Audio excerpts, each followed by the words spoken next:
Welcome into the Atlanta Sports Party, your home for the best Atlanta sports talk. It's local insight you can't get anywhere but right here at Locked On. I'm your host, Tenitra Batiste, and joining me are Jarvis Davis and Maria Martin for this episode, which is brought to you by FanDuel. Make every moment more. New customers, join today and you'll get $200 in bonus bets if your first bet of $5 or more wins. Visit FanDuel.com/locked on to get started. And you know what it is, the Atlanta Sports Party. It is part of the Locked On Podcast Network, your team every day.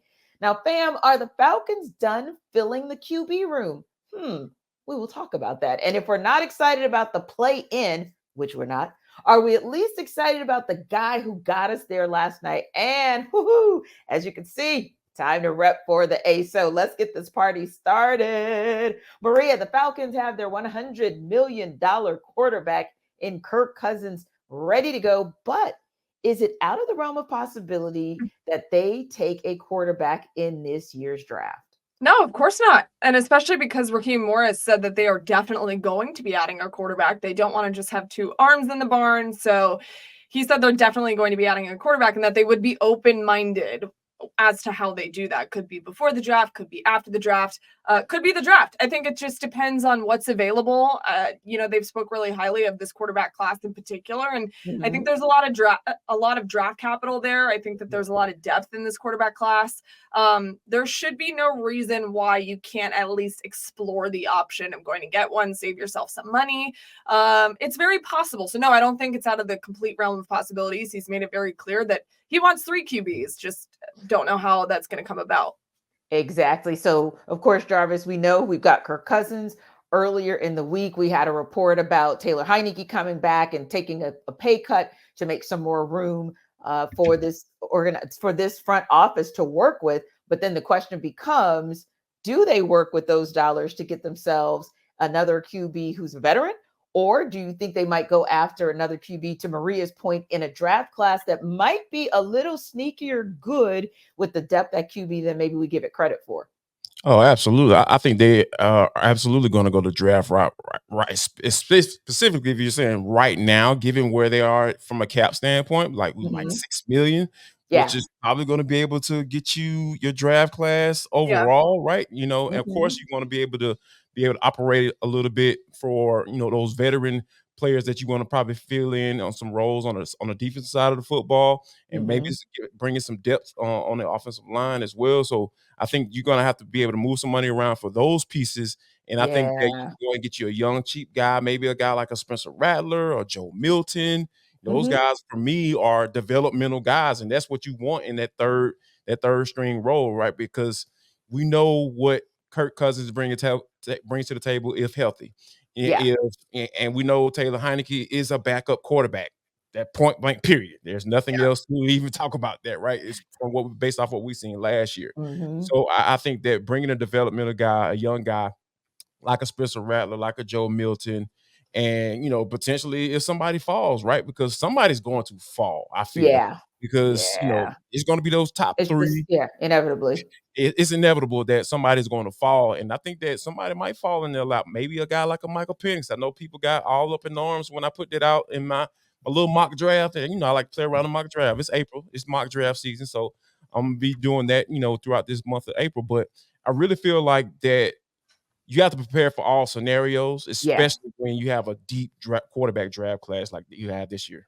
And can I make one point too? Because you keep talking about developmental, and I think there's a lot of people that got freaked out by the fact that Desmond Ridder was picked up in the 3rd round and he didn't pan out. Okay, we've talked about this ad nauseum. This is a totally different scenario. They pick up a kid, Kirk Cousins, he was drafted in the 4th round. You pick up a kid later in the draft, they have someone to learn from, right? Desmond Ridder didn't have that. And so now Kirk Cousins, hopefully he's healthy, obviously, but let's say, God forbid he's not, he can still teach whoever's under him. And I think that's, going to be critical. And everyone has spoken so highly of just his impact this early in the game and this early in the offseason program. So I think that getting a younger guy that's not going to cost you any money, that is going to be a diamond in the rough in this quarterback class, I think that's wise if you're the Falcons. Yeah, and I think you may have a better collective set of eyes on getting a QB. I think I probably trust, just to be honest, and this is, of course, nothing against Dave Ragone, nothing against Arthur Smith, But I do think that you probably have a better eye for that kind of developmental quarterback who might have the tools that can be kind of, well, for lack of a better term, developed into something. I think Zach Robinson might have that eye along with Raheem Morris and Terry Fontenot. I'm not sure that the regime prior to that kind of was looking for that guy who could be, I don't think they were looking the right way at the guy who could have been a Matt Ryan successor. And then, of course, we know the debacle that didn't allow them to even find that successor, because then it became a scramble, and we all kind of know how it ended from there. So, yeah, I think the words, just as you said, Marie, were probably accurate. And just as you co-signed, Jarvis, this is a different scenario at the end of the day. And this is actually a perfect opportunity to go after that guy, maybe that diamond in the rough that you sneak and get, because maybe he falls a few pegs down, and the Falcons can take advantage. Now, speaking of getting ready, kind of getting set with what you have in place already, or who you have in place, the Falcons started their phase 1 voluntary workouts this week. Of course, they released a video of Raheem Morris introducing all the coaches, addressing the team to start things off. And, I'm sure you guys had some big takeaways, but I just want to say one thing before you guys give me your takeaways. And that is, the funniest thing that I've heard most consistently for all local media is, as energetic and as enthusiastic and as go as it was, it didn't feel like a slogan-y type thing, like the brotherhood and that sort of thing. It didn't quite feel like that. It felt very much like, I'm straight to the point. This is what my expectation is. And I don't want to take you guys thunder in case some of the takeaways are similar, but he said what he said, and there's a path to it, and he's going to execute. I felt like, yes, it was a little bit of a rah-rah, no pun intended, but a little bit of a rah-rah speech, but not quite that slogan-y speech, if you will. I think it had, Maria, just as much substance as it did style. Yeah, I mean, it didn't feel like DQ at all. And I think that that's what a lot of people were nervous about when it came out. If anything, it kind of made me excited. And not that I wasn't excited before, but you're getting a sense of Raheem in his element, right? Like you get how he is in front of the cameras, and, he's very personable, and he'll say your name, and all those things are great. But when it comes to his team, that is a different dynamic. That is different. And so to see that, to be a fly on the wall for that, I think was awesome. And I mean, he's naming people from Arthur Blank down, and the expectation every single person is going to be on the same page. He came with his own PowerPoint, was saying, we're going to be a family, we're going to do this. And he's singling out people as he's walking around the room. Like, I'm talking to Kirk Cousins, I know what he's doing. I'm talking to Kyle Pitts, I know what he's doing. So I don't know where the slogan thing came from, because I don't think it was very slogan-y. Yeah, maybe. It's kind of like Desmond Ritter didn't work out, so everyone freaks out. It's kind of like DQ's slogans made everyone upset because he wasn't winning. And so, I don't think Ra is like that. I think that he is kind of like you said, like more matter of fact, more this is how it's going to be. And it's refreshing, to have someone come in there and say, look, I have a clear vision. I have a clear expectation for every single person in this building, and it starts from the top down, and I want everyone to be on the same page. That's how you win. That's how you get anything done, is everybody be on the same page, know what your roles are. So it does sound initially like a lot of change for these players and the people in the building, but to me it's effective change and good change. And so I thought it was great. Love the PowerPoint, but I wanted to see more of that. Not that we can, but yeah, I thought it was cool. Yeah. And for me, it just confirms what I already know. The dude is an excellent communicator. You're not just to the media and all that stuff, right? Because a lot of things can sound good in the opening press conferences and all that stuff, and he probably, there's some coaches that can know that the cameras were rolling and they can put on for the cameras and try to make it sound good and all that stuff. But that's not Raheem Morris. For me, I feel like I've known that he's an excellent communicator, because I've seen how he talks to players on the field after practice. When, and it was a guy that was an undrafted free agent, and he was having a conversation about, hey, here's what you need to do in this particular situation. And that was when he had just come back from working on the offensive side of the football and going back to the defensive side of footballs. So just the versatility that he's able to talk with folks, because he understands, like, I can't talk to the undrafted free agent like I talk to my starting quarterback, right? Because it's just two totally different spectrums. And for him to be able to effectively communicate to a room of guys that are totally different, because everybody talking about how, oh yeah, everybody need to be treated the same. That's bullcrap. Like, people who talk like that have never been in the locker room before, because there are vast different personalities, that you have to deal with, and everybody's different, and everybody it needs to be taught in a different manner, because just people just learn differently. So for him to watch that video, it just kind of hit home for me. I was just like, yep, this is why I wanted Raheem Morris to be the head coach of this team. Yeah, same. And I think that's a great point that you make, Jarvis. It wasn't just about a song and a dance. This is consistent. This is what the three of us have seen from his days as a defensive coordinator, when he moved to the offensive side of the ball, when he was the interim head coach, hearing who he was in LA, and now that he's back, this is the same Raheem. So I think that consistency should speak volumes. So when I hear him use very strong words, to you guys' point, and calling out everyone from Arthur Blank on down and using the words world class, he meant that.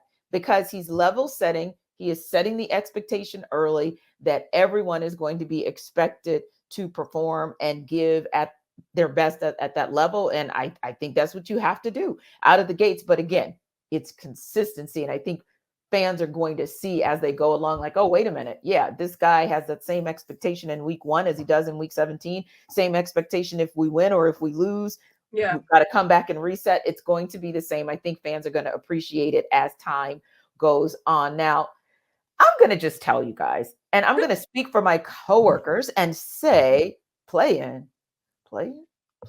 That's where we are for a third year in a row. But there was one really exciting thing that happened, maybe two, last night that made it so much better, because, hey, we like to give the good conversation and the good flowers, and that's what we're going to do when we come back and go into the deep dive.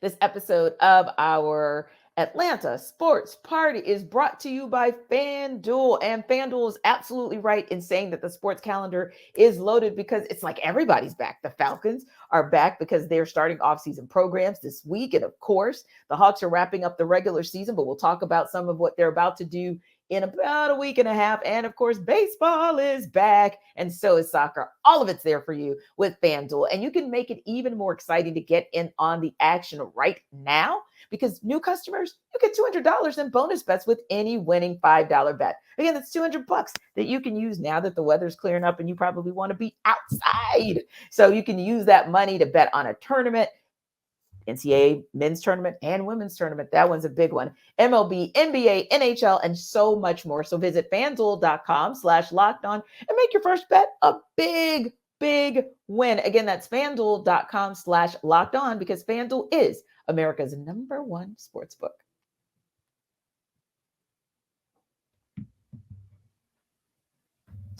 Okay, guys. So happy, joy. The Atlanta Hawks clinched a playoff spot, or play-in spot, not a playoff spot, because it's play-in spot. See how happy I am? Okay, so now that we've gotten the fake and phony Tenitra out of the way, because she is not pleased about talking about a play-in round again, I will tell you what. T. You better back to back. We're putting this thing in the spin cycle 3 times. Right. But I will say this, Jarvis, in all truthfulness and all honesty, I really was excited to see certain aspects of how the game was played last night. First of all, for me, it wasn't a big deal that Detroit came back. That was my expectation. It is the weirdest thing, but the Detroit Pistons and the Charlotte Hornets play the Hawks hard. And Charlotte actually beats them most of the time, to be honest. Detroit, usually it's a split. This time, it actually was a season series that went primarily the Hawks' way. But I was more looking to see what individual outcomes were going to be in that game. And one of the ones that I was looking for gave me exactly what I pulled up for. And that was Jaylen Johnson with an unbelievable 28 points, 14 rebounds, and 11 assists. First triple double of his career, but in absolutely amazing form. But then it makes you think, Jarvis, as this regular season winds down and we're looking at a Jalen Johnson who, if only he played 65 games, could be the most improved player in this league, because he truly is. He now maybe makes the Hawks have to think about some things. I've been talking about this for a couple of weeks now, with players like him really stepping up and showing who they are. What does that performance What does this season that Jalen's had mean for these Hawks moving forward? Wow. It means that they have a young piece that can be part of a championship contending team. That's where I'm at with it, because I really feel like Jalen has something about him. He has that it factor, right? And I think that when you see that you don't have multiple, dominant ball handlers on the court, right? And this is, let me go ahead and say this before anybody starts saying, "Oh, you're trying to trade Trae Young or DeJounte Murray." I'm not trying to trade either one of them. All I'm saying is, when Jaylen Johnson is allowed to spread his wings on the court and utilize all the capabilities that he has as a basketball player, that he has developed over these past a couple of years, like, you see what his capabilities are. He was able to get his first triple-double of his career, and that's only happened twice in this season, and it was by one other person, Nikola Jokic, the back-to-back MVP, league MVP. So, when you think about him being able to do things like that, and I think before that it was Draymond Green back in 2016. So, this is kind of a big deal what happened last night when you have a guy, go out and have the type of game that he had, just from when he getting the rebound, and being able to push the ball up the floor and start the fast break. And you talking about a guy like that, a stretch four, had a triple-double. He had 11 assists. That is absolutely crazy. That's crazy. Like, you don't see guys like that be able to not only bring the ball up the floor and be able to distribute as well and lead the break. So those things to me says that the Hawks have found them a guy. And I'm going to go ahead and say it. Travis Schlenk found a guy. He left them a nice little nugget for them to be able to, have a piece that can, have them help them win a championship or be a contender for a championship going forward. Yeah, and I think he's one of the few solidified pieces from the outside looking in on this Hawks roster, honestly. Indeed. And again, that's not to say Trae should get out of here and DeJounte should, all those things, whatever. Right. Jalen is solidified and he should be moving forward. And I feel like every time we see him on the floor, which hasn't been a lot this year because he's been battling injuries, he's been up and down, trying to get back on the floor. But when he's there, he's hard to look away from.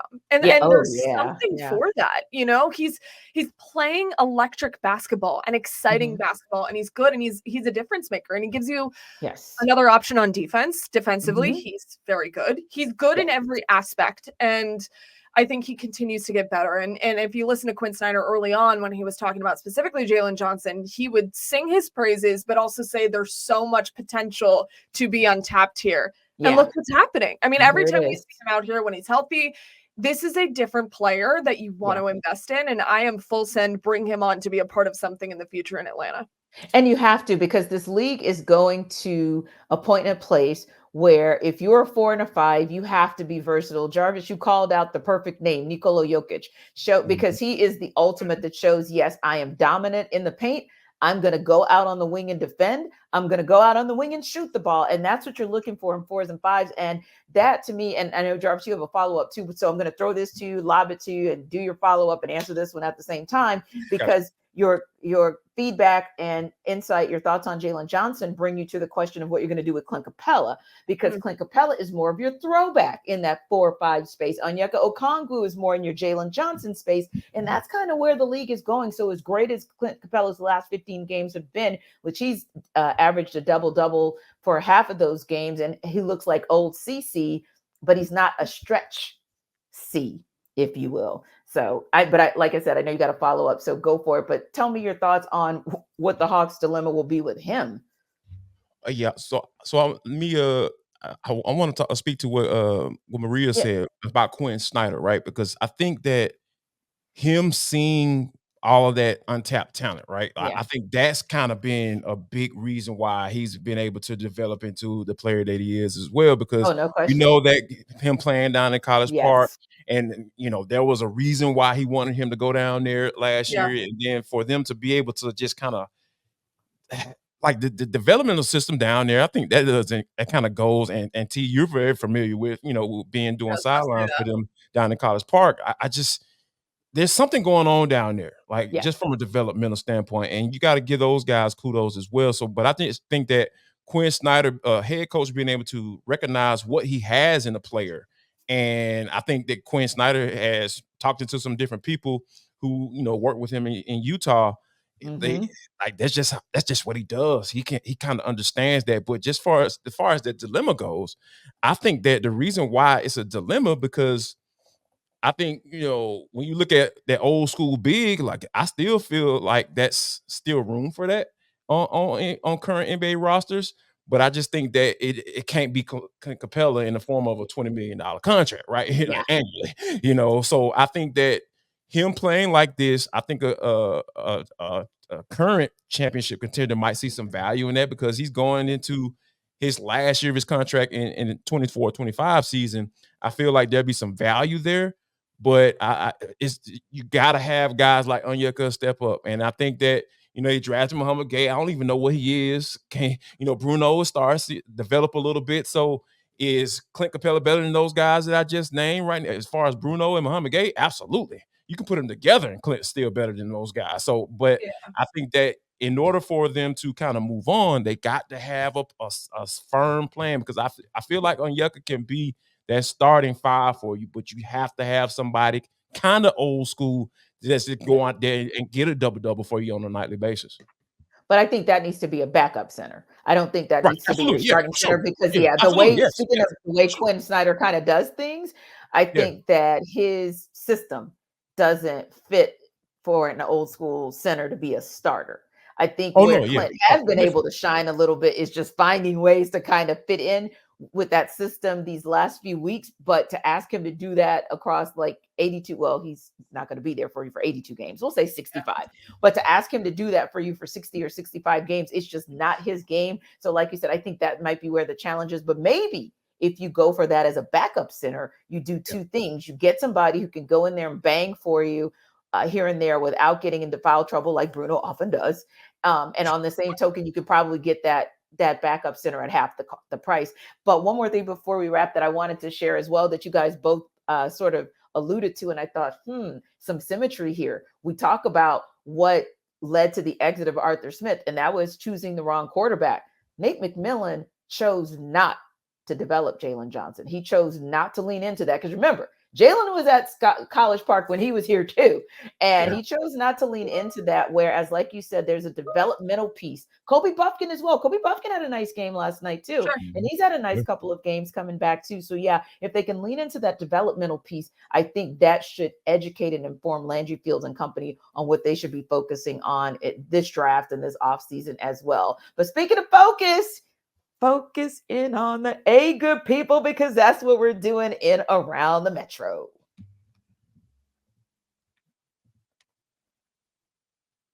This episode of our Atlanta Sports Party is also brought to you by Game Time. Game Time is now an authorized ticket marketplace for Major League Baseball, which means getting tickets for you even faster and easier. Prices on the Game Time app actually go down the closer it gets to the first pitch, which could be important because you know what time it is, right? It is opening day for the Braves tomorrow evening. And as the fate would allow and the baseball angels would allow, you get Spencer Strider tomorrow night because of a game canceled back in Chicago. Anywho, with killer last minute deals, all-in prices, views from your seat, and their lowest price guarantee, Game Time takes the guesswork out of buying MLB tickets. So priority last minute deals, they got them. Save up to 60% off buying last minute for sports, concerts, comedy, theater, etc. Flash deals. Save even more with exclusive in-app deals on select seats ahead of the game or event, and the lowest price guarantee, which I think is great because that amounts to 110% of the difference if you're able to find a ticket cheaper than what the Game Time app will offer. So take the guesswork out of buying tickets with Game Time. Download the Game Time app, create an account, and use code LOCKEDON for $20 off your first purchase. Again, terms apply. Create that account. Redeem the code LOCKEDON for $20 off. Download that Game Time app today right after you watch the Sports Party for last minute tickets and lowest prices that are guaranteed.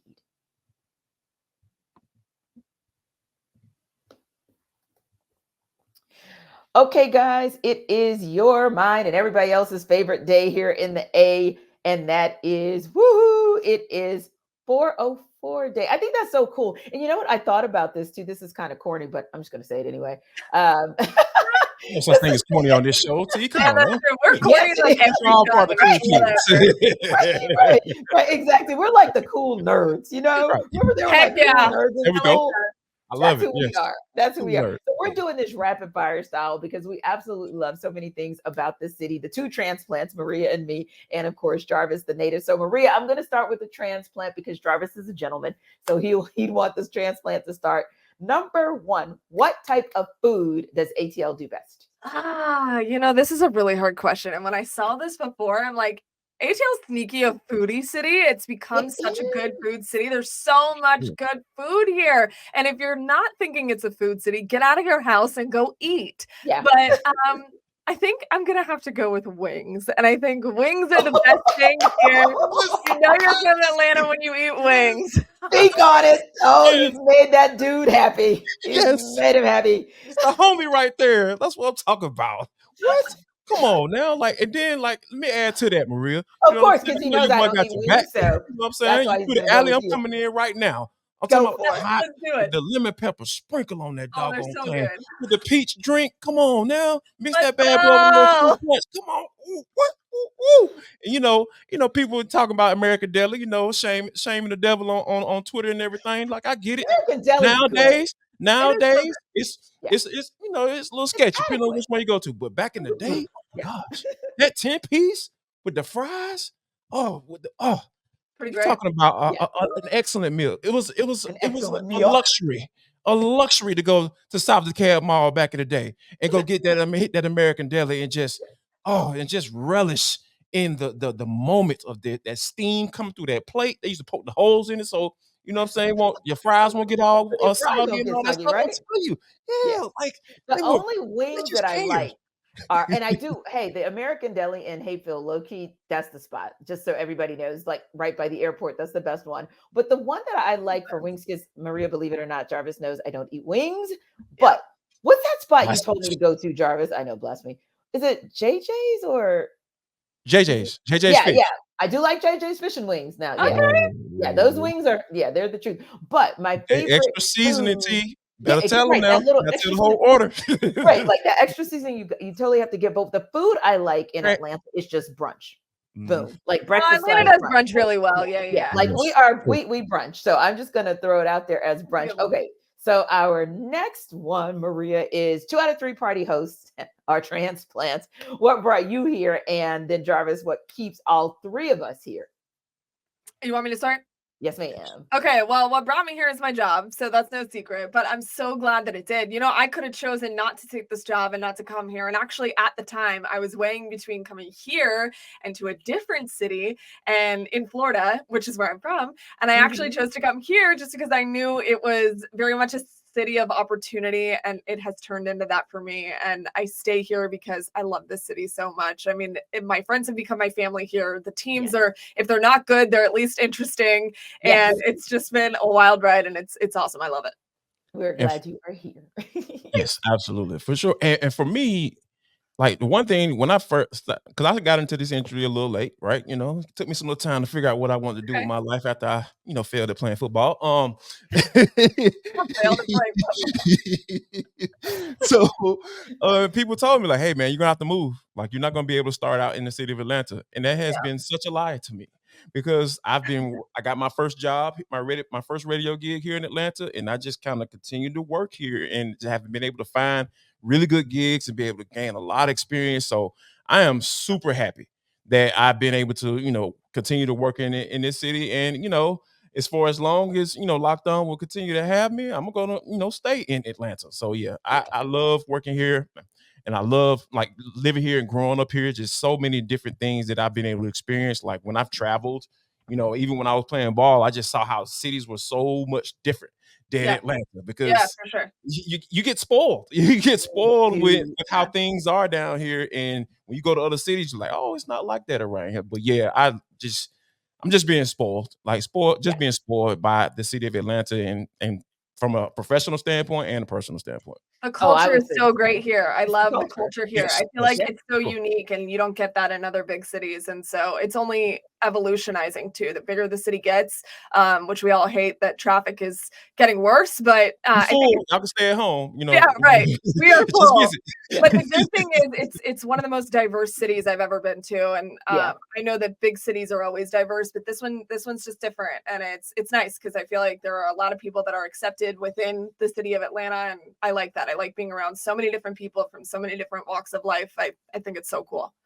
Yeah, and it is what makes it different. It is like you get the best of New York, but with a southern edge to it or southern feel to it. And I think for me, I've been here on and off, on and off, on and off. And what makes me keep coming back is the perfect word, evolution. I always tell people what I saw initially, I hated because, I was coming from New York. So I was like, yeah, this sucks.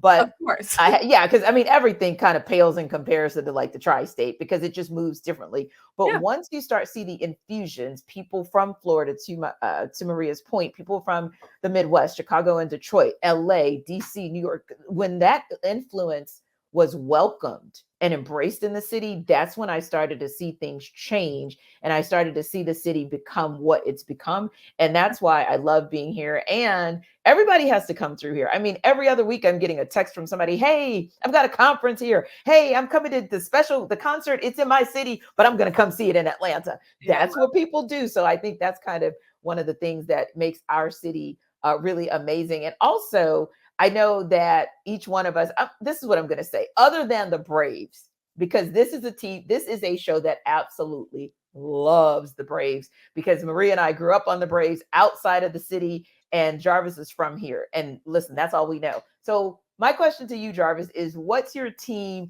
that you love the most outside of the Braves? Wow. Oh, that's a really good question. I would say it would have to be the Falcons because like just real quick story. My father is an adamant. He's a Cowboys fan, right? Cowboys fan.